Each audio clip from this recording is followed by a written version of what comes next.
Una curiosa combinación literaria que mezcla a Beethoven, la Rusia del siglo XIX, citas bíblicas y preceptos teológicos, una historia de drama y crimen pasional.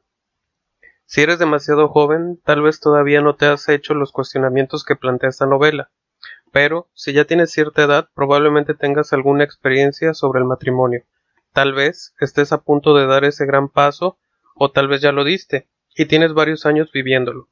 Tal vez incluso ya te divorciaste, o simplemente por tu propio criterio y experiencias, nunca generaste ninguna expectativa y has decidido que el matrimonio no es para ti.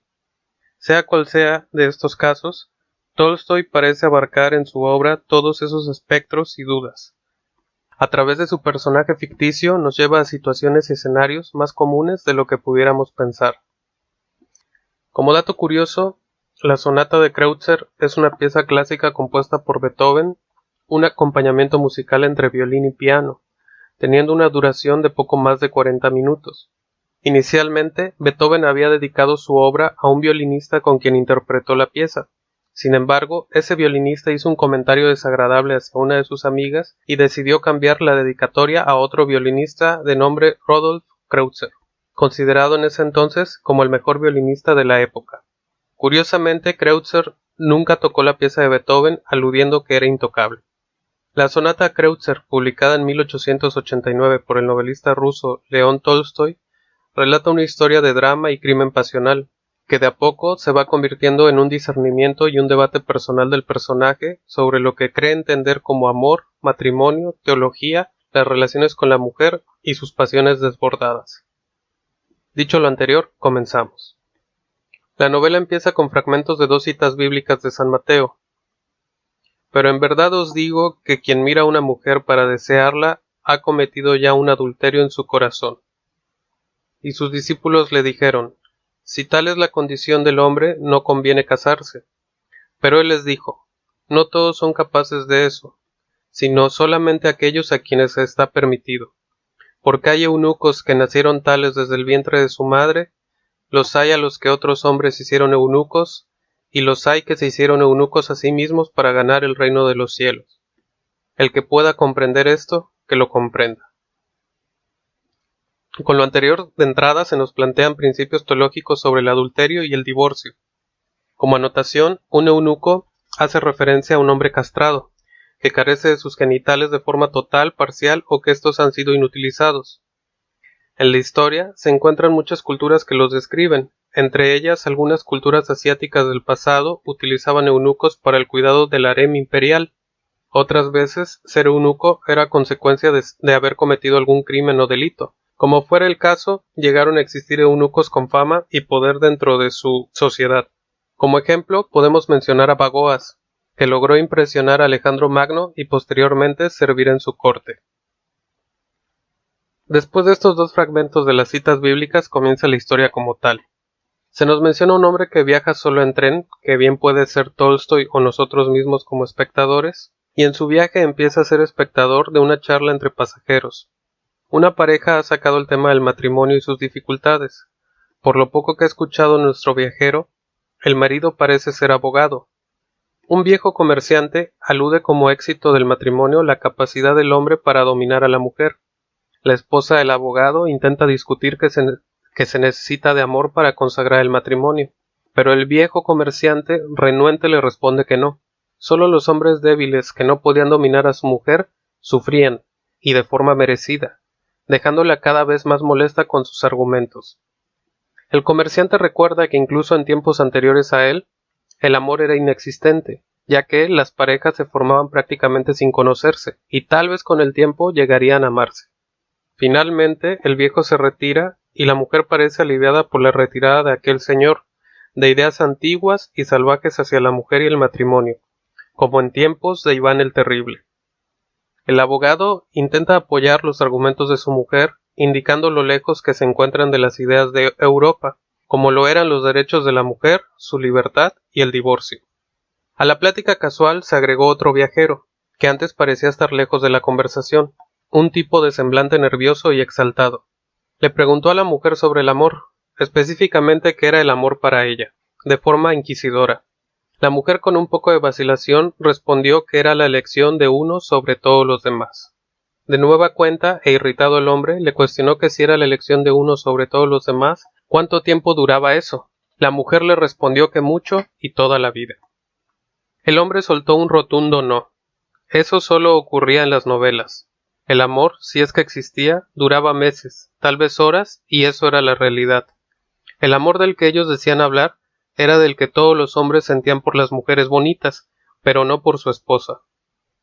Afirmaba que el amor no existía, poniendo de ejemplo a Menelao. Incluso si Menelao amaba a Helena por toda la vida, Helena preferiría a Paris. Así sucedió y así sucedería siempre. En algún punto, incluso el enamorado Menelao se cansaría de Helena. El amor no podía consagrar el matrimonio.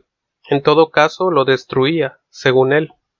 La mujer ve la exaltación en aquel hombre inquisidor y trata de calmarlo, a lo que el abogado desvía el tema sacando a conversación el caso de un hombre que había asesinado a su mujer hace poco, un tal Posnichev. En ese momento, el hombre exaltado cambió el semblante y se presentó. Él era Posnichev, y se retira de nuevo a su lugar, junto a nuestro espectador en la novela. Los presentes empezaron a cuchichear entre sí después de lo ocurrido. Pasado un rato, Posnichev se dirige a nuestro espectador y le pregunta si quiere escuchar su historia, a lo que éste accede. Para ser claro, Posnichev le comenta que deberá comenzar desde el inicio, antes de ese trágico día, y se remonta a su juventud. Recuerda cómo en un acto cotidiano para la juventud de su tiempo, junto a su hermano, fueron llevados a tener relaciones con una prostituta. En aquel momento le confiesa haber perdido para siempre la capacidad de fraternizar de manera pura con cualquier otra mujer. Le comenta que, como él, muchos hombres ya habían asesinado a su mujer, incluso antes de haberlo hecho físicamente. En sus aspiraciones, él quería ser esposo y vivir eso que los demás llamaban amor. Posnichev era de clase acomodada, un noble, por lo que decidió escoger a su mujer sin mayor interés o por conveniencia de dote o riqueza, a diferencia de muchos conocidos suyos. Cuando conoció a la que sería su futura esposa, concluyó que había caído en una trampa preparada por la madre de ésta, así como la mayoría habían caído antes que él, y que al contrario de lo que se pensaba sobre la mujer, como una pobre víctima del hombre conquistador, realmente eran ellas, las mujeres, las que hacían uso de la dominación. La mujer conocía sus debilidades, pero hacía uso de ellas y de su propia característica única, para dominar al hombre, haciendo que tanto hombres jóvenes como viejos voltearan a verlas. Describe como prueba de esto el comercio de telas, todo un proceso que tenía a miles de hombres y comerciantes al servicio de mujeres que gastaban sumas importantes en nuevos accesorios solamente para coquetear y sobresalir. Como en un aparador, el hombre sentía que era él el que elegía de entre un sinnúmero de mujeres, y sin embargo, era realmente la mujer la que finalmente determinaba quién sería su esposo de entre todos los demás. Posnichev también recuerda su visita a un circo, donde pudo ver a una mujer barbona y una foca en una pileta.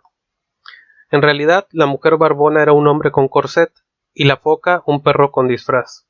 La decepción sobre la realidad de ese acto no pudo comunicarla cuando le preguntaron sobre este. Una especie de presión social le impidió arruinarle la sorpresa a los demás, aunque él sabía que el acto era sin duda decepcionante. Alude a este recuerdo como una analogía a la luna de miel. Todos parecían presumir que la luna de miel era lo mejor del matrimonio, y en realidad no lo era, y nadie se atrevía a decirlo, pero él sí, solo hasta ese momento. En la luna de miel fue cuando experimentó el encuentro entre dos personas que, como la mayoría, eran diferentes. Dos realidades y expectativas se encontraron y chocaron. Su mujer por alguna razón empezó a llorar y parecía acusarlo con su mirada. De ahí en adelante todo eran peleas y discusiones la mayor de las veces, y cuando se reconciliaban regresaban solo a breves momentos de tranquilidad, pero aparentemente solo por un deseo sensual entre ellos. Con el tiempo llegaron los hijos, lo cual lo llenó nuevamente de confusión y contradicciones. Por un lado, su mujer era madre y por el otro amante, una cuestión indudablemente de adulterio.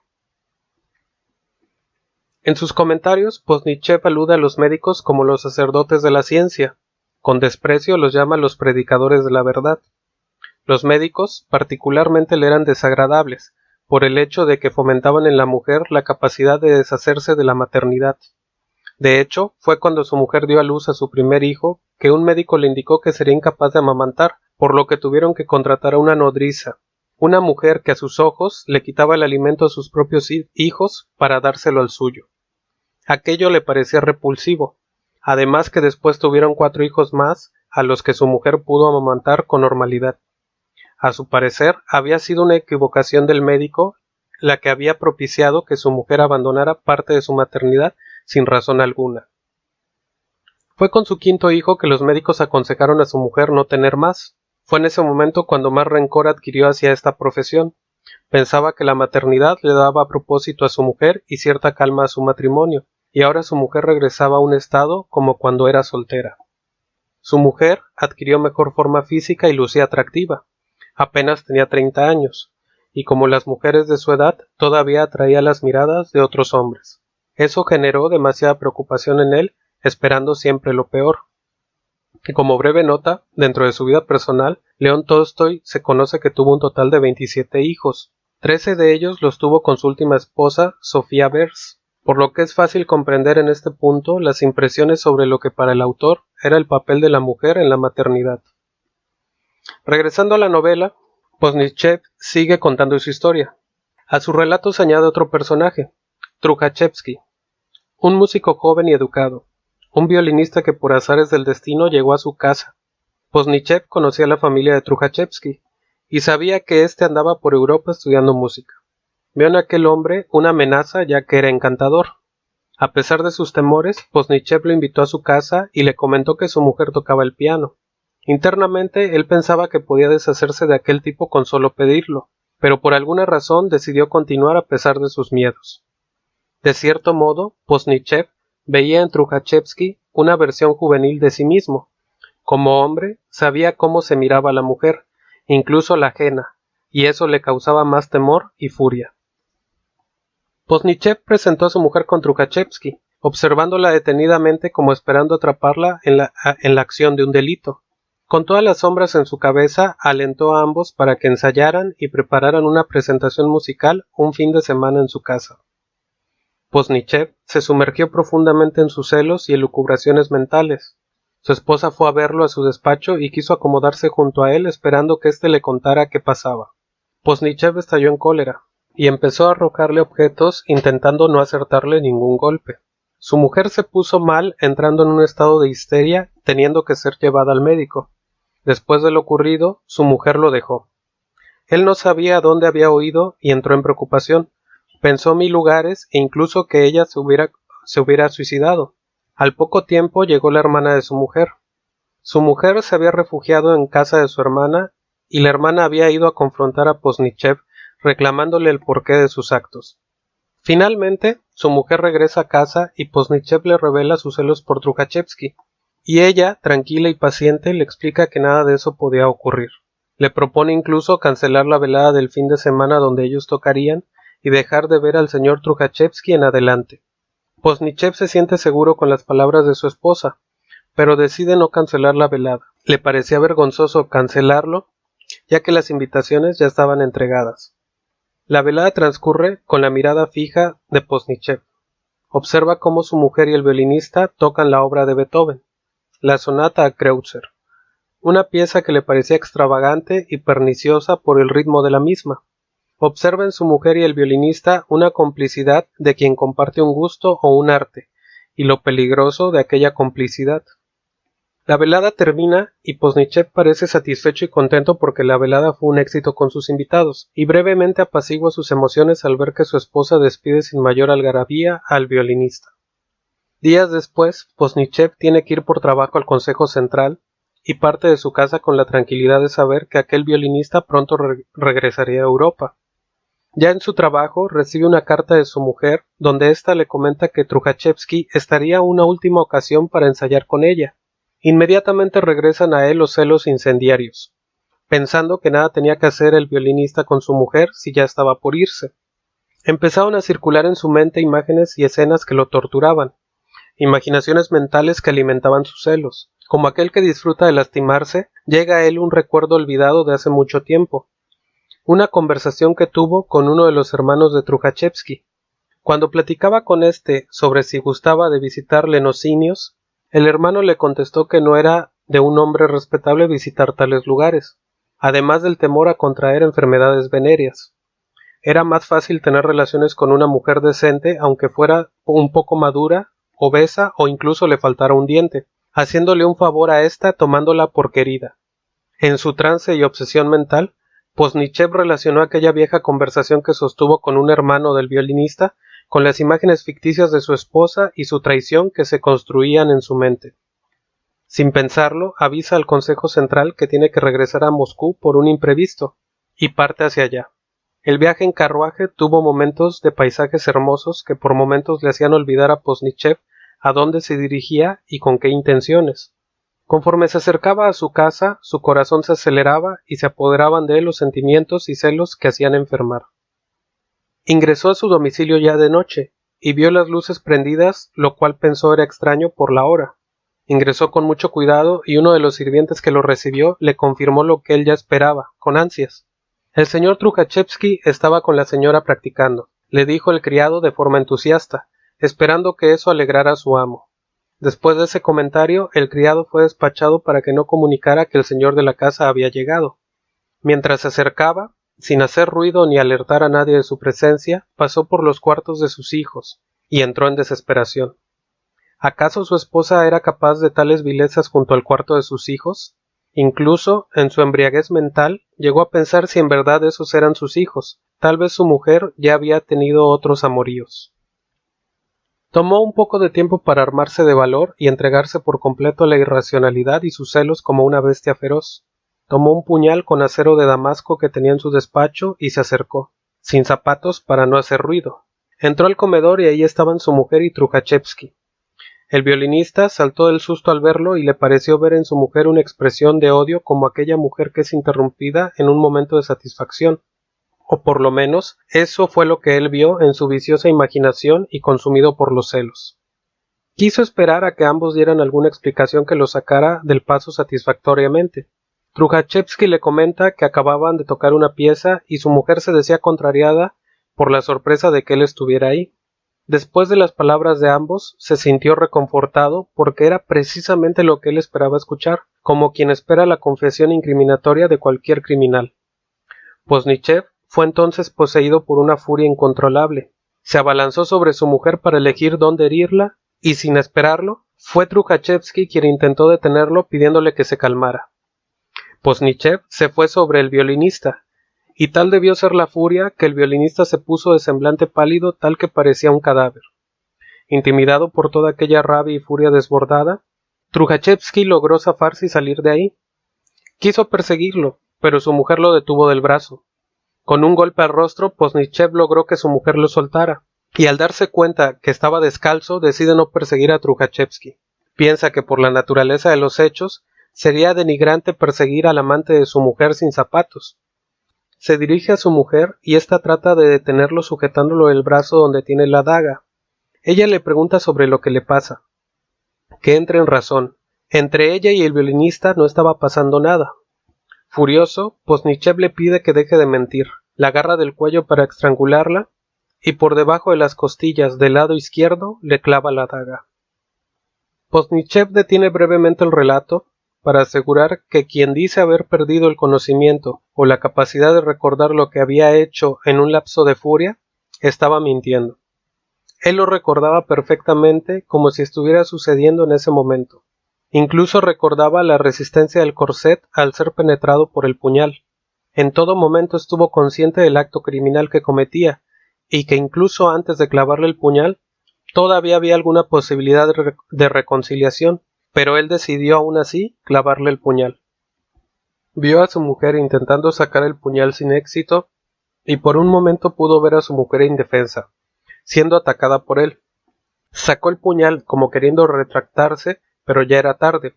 Su mujer gritó desesperada que le habían matado, a lo que la nodriza se despertó y acudió a donde ocurrían los devastadores eventos. Posnichev abandonó la escena del crimen intentando guardar serenidad y se refugió en su despacho. Pasó por su mente el suicidio.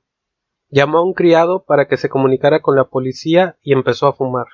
El sueño se apoderó de él y se quedó dormido. Tuvo un breve sueño donde su esposa y él seguían amándose, y después de haber discutido hacían las paces y se seguían queriendo. Un ruido interrumpió su sueño. Eran golpes a la puerta de su despacho. En él todavía cabía la idea de que nada hubiera ocurrido, y si había ocurrido debía suicidarse. Pero no lo hace. Pensaba que era la policía quien tocaba la puerta, pero no, era la hermana de su mujer. Con lágrimas le preguntaba el porqué de lo ocurrido y le exigía que fuera a ver a su mujer ya que se estaba muriendo. Mientras se dirigía a donde se desangraba su mujer, todavía esperaba que todo fuera una pesadilla. Solo cuando la vio pudo notar su rostro marcado y golpeado, golpe que él le asestó cuando ella trató de detenerlo. Su mujer voltea a verlo y le dice que al fin había logrado sus fantasías y que la había matado. Posnichev volteó a ver a sus hijos y luego a su mujer. La vio golpeada y sangrando. Por fin la pudo ver como una criatura humana, y lo terrible de lo que había cometido. Incluso pensó arrodillarse, sostenerle las manos y pedirle perdón. Eso deseaba, pero decidió contenerse. Su mujer murió preguntándose por qué había pasado eso y diciendo algunos delirios. Los hijos de ambos se quedaron con la hermana de su mujer y Posnichev, aunque fue llevado a prisión, fue liberado, ya que como noble, le fue aceptada la excusa de que había cometido ese crimen en defensa de su honor, al haber cometido su mujer supuestamente adulterio. Posnichev argumenta solo conocer el alcance de sus actos hasta que logra ver a su mujer muerta en el ataúd, y el haber sido él quien la llevó a la nada. Posnichev finaliza el relato exclamando que de haber sabido lo que hasta ese momento sabía, jamás se habría casado con su mujer, no se habría casado nunca. Según Posnichev, solo hasta ese momento había entendido el verdadero sentido del Evangelio según San Mateo. Al fin, había aprendido a interpretarlo. Aquel que mira a una mujer con deseo ya ha cometido adulterio. Esto se refiere también a la hermana y no solo a la mujer extraña, sino sobre todo a la mujer propia. De esta forma termina la novela. Esta obra de Tolstoy personalmente me parece compleja por los conceptos teológicos que se introducen. Para mí, el Evangelio es algo difícil de interpretar, ya que si se quiere tomar de forma literal lo que se enuncia, la mayoría de las veces no tendría sentido. Sin embargo, se ha hecho énfasis en que el entendimiento del Evangelio se realiza mediante la interpretación de parábolas, las cuales me resultan igual de complejas. La novela de Tolstoy parece entender esa complejidad de inicio y la utiliza en su historia. A pesar de estar 2 siglos separados de esta historia y de formar parte de una cultura occidental muy diferente a la de la novela, sí podemos ver muchos de los actos de los personajes de Tolstoy hoy en día. Posnichev, el personaje central de la novela, es un tipo atormentado por sus pensamientos y lo que entiende como conceptos e ideales morales.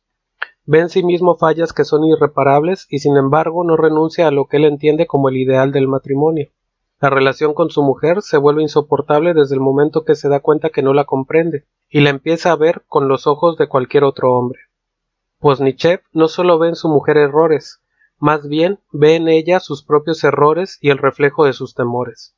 Vemos también cómo es un hombre que en lugar de ser honesto consigo mismo, se detiene a satisfacer los protocolos sociales de la época, por encima de sus propios pensamientos y emociones. Al final, Posnichev se debate entre sus sentimientos y lo que cree entender. Ha cometido el peor de los crímenes y sin embargo, dentro de todo su relato, parece intentar disculparse y encontrar una justificación a lo injustificable. Lo que queda de impresión del espectador sobre Posnichev es que a pesar de su capacidad narrativa y argumentativa, Posnichev es un criminal, un tipo destruido por sus propias dudas, emociones, ideales y pasiones desbordadas. Sin duda, una lectura para la reflexión, que probablemente evolucione con nosotros mismos en cada etapa de nuestra vida. Seguramente si leemos nuevamente esta obra en 10 o 20 años, nuestra perspectiva personal y opinión resulten diferentes. Pero dime, ¿a ti qué te pareció? ¿Ya la habías leído? ¿Habías escuchado de esta novela o del autor? Déjame tu opinión en los comentarios y recuerda que hay otros resúmenes de otras obras y autores en el canal, como por ejemplo 1984 de George Orwell, El extraño caso del Dr. Jekyll y el Sr. Hyde de Robert Louis Stevenson y La importancia de llamarse Ernesto de Oscar Wilde, en donde también puedes comentar y opinar. Eso es todo por hoy y que la fuerza y la lectura te acompañen.